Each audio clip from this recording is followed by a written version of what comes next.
The best way to keep your kids healthy is by making sure they have enough sleep, are getting enough fluids, and are fed with a diet rich in vitamins, minerals, and whole grains. Happy New Year, guys. Yes, I know we are entering February, but I'm now seeing you this year. Or you are now seeing my face this year. So I'm taking this opportunity to thank all of you for joining me today. If this is your first time here, hi, my name is Yasmi. I am a yummy mommy of two beautiful boys. Yes, I said beautiful. Thank you for stopping by. Please do remember to subscribe and turn on the notification bell so you don't miss any new videos. But if you're a returning subscriber, oh my goodness, you are so amazing. Thank you so much for always coming back. The chit chat segment on the show is back. Yes, and today we are discussing foods to feed and those to avoid during the Harmattan season. So here in West Africa, Harmattan is our cold season. So you can also say that this segment is also going to talk about foods to feed or those to avoid during the cold season when it's winter elsewhere in the world. So for those of you who do not know, the Harmattan is a season in West Africa. Usually starts maybe towards the end of November and lasts till the middle of March. But now things have changed, especially in Ghana. It's January here in Ghana and we are now experiencing the Harmattan. But anyway, this season is characterized by very cold, dry, dusty winds. And these winds come with colds, runny nose, cracked lips, cracked feet. The whole system is dry. So what can we do for our babies and toddlers or our kids so that they are not really affected during this season? So let's get into the food bit or the food and drinks bit. Like I said, the Harmattan season is very dry. So you would want to keep your little ones hydrated.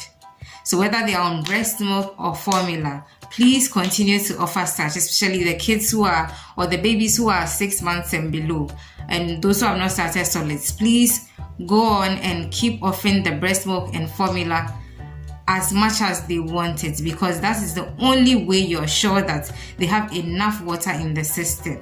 So for those babies who are 6 months and above, of course, you can do water, juices, smoothies, anything that would keep them hydrated. So especially the fruits with water in them, like the pineapples and the watermelons, you can keep offering it to them so that you are sure that they are hydrated during this season. So let's talk about foods to offer during this Harmattan season. So of course, the COVID is even making it worse. You have no choice than to boost the immunity of your little ones.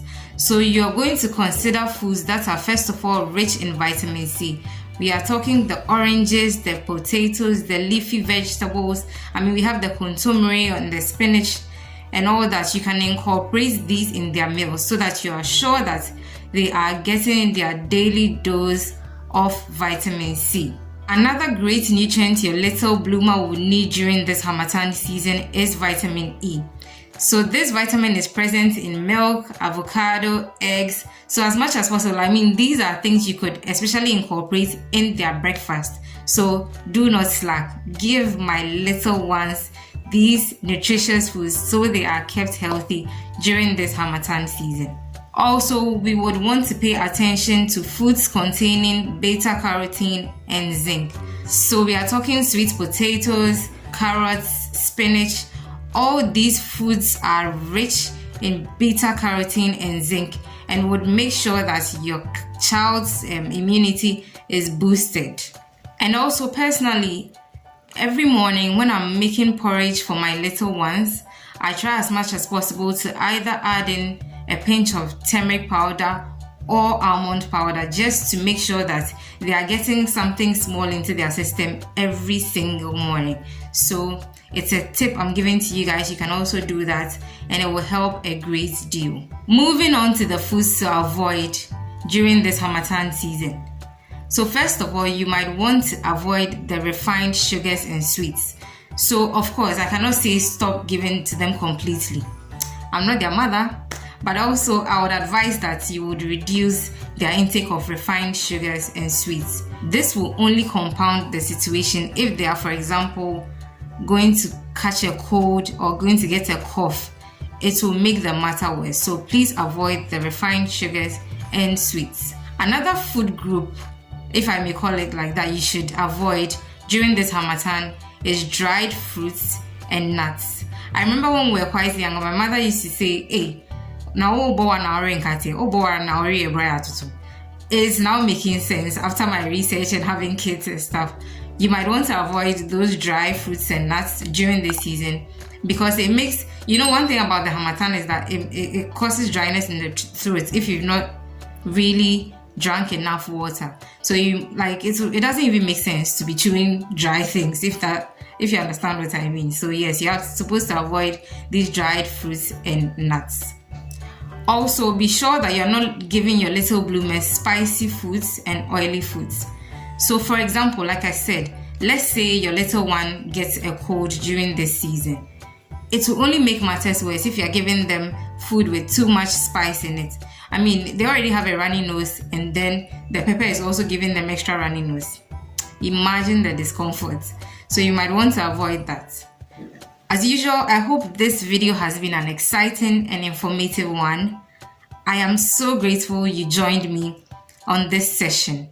It's good to be back giving you these chit-chat segments because I also learn in the process. Please don't forget to leave a comment down below so I also learn from you. And again, share this video please, and also give your girl a thumbs up and encourage me to do more of these videos. It's been amazing coming your way as usual, and I hope by any means you keep blooming.